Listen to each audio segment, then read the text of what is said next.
কাউকে বিদেশে চলে যেতে হয়, পালাতে হয়, এরকম করে আমাদের তুলে ধরবেন না, আমাদেরকে তৈরি করবেন না। দর্পণের পরিচয় সম্পর্কে আমরা সবাই জানি। আপনি আয়নার সামনে দাঁড়ালে আপনি যেমনটা ঠিক তেমনটাই আপনাকে দেখাতে হবে, সেটাকেই আপনি আয়না মনে করেন। সেটা যেমন নিরপেক্ষভাবে আপনাকে তুলে ধরে, আমরা আমাদের দর্পণ এই সংবাদ মাধ্যম তাদের কাছেও আমাদের আমিরে জামাত ডাক্তার শফিকুর রহমান বারবার, বিশেষ করে 2024 সালের 5ই আগস্টের পর বলে আসছি, আপনারা বিগত 15 বছরের মতো আর কাউকে বিদেশে চলে যেতে হয়, পালাতে হয়, এরকম করে আমাদের তুলে ধরবেন না, আমাদেরকে তৈরি করবেন না। সেক্ষেত্রে আমাদের যেমন সীমাবদ্ধতা আছে, আমাদের দুর্বলতা আছে, ব্যক্তিগতভাবে আমাদের ত্রুটি আছে, সেগুলোকে তুলে ধরে আমাদেরকে শাসন করার দায়িত্ব আপনাদের আছে। বাংলাদেশ জামাত ইসলামী মনে করে শাসন করার এই দায়ভারটি আপনাদেরকে গ্রহণ করতে হবে অত্যন্ত ন্যায় নিরপেক্ষতার সাথে। একটু আগে আমাদের সামনে যে কথা শুনেছি যে আপনারা আমাদের কেউ হবেন না, কিন্তু আমি আপনাদের কাছে একটা আহ্বান রাখতে চাই, আপনারা অবশ্যই বাংলাদেশের হবেন, অবশ্যই আপনারা বাংলাদেশের হবেন।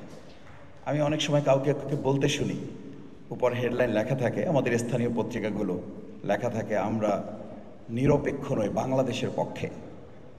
এই যে কথাটি লেখা থাকে, এই কথাটার তো একটা মানে আছে, খুব সহজ কথা।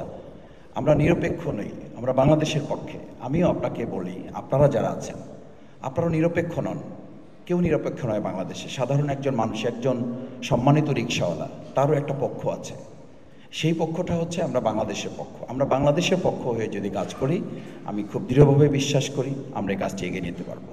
দ্বিতীয় এবং শেষ কথা হচ্ছে, সম্মানিত রাজনীতিবিদ নেতৃবৃন্দ এখানে আছেন, সাংবাদিক বৃন্দ অভিজ্ঞ যারা, তারা এখানে আছেন, সিনিয়র সাংবাদিকরা আছেন। আমাদের দুটো কাজ অত্যন্ত গুরুত্বপূর্ণ। একটা হচ্ছে জনগণকে সাথে নিয়ে আমাদের নিজেদের মধ্যে ঐক্যের বিনির্মাণের ক্ষেত্রে সৌজন্যতা আরও কিভাবে এগিয়ে নেওয়া যায়, সেটার জন্য সাংবাদিক জগৎ পত্রিকায় যে লেখাটা তুলে ধরেন, সেই তুলে ধরার ক্ষেত্রে ঐক্য বিনির্মাণে ভাষাগত একজন রাজনীতিবিদ যে ভাষা বলেন, সেই ভাষাটাকে তুলে ধরার দায়িত্ব কিন্তু সাংবাদিকদের। আমি আমেরিকার ছোট একটা ঘটনা অনেক সময় বলি, যে একজন মুসলিম পর্যটকের হাতে সেখানকার একটা কুকুর খুন হয়েছে, একটা কুকুরকে মেরে ফেলা হয়েছে, কিন্তু সেই কুকুরটা মারা হয়েছে একটা নবজাতককে রক্ষা করতে গিয়ে। তিনি কুকুরটা মেরেছিলেন এই আশায়, এই শঙ্কা থেকে মেরেছেন যে নবজাতকটাকে রক্ষা করতে হবে।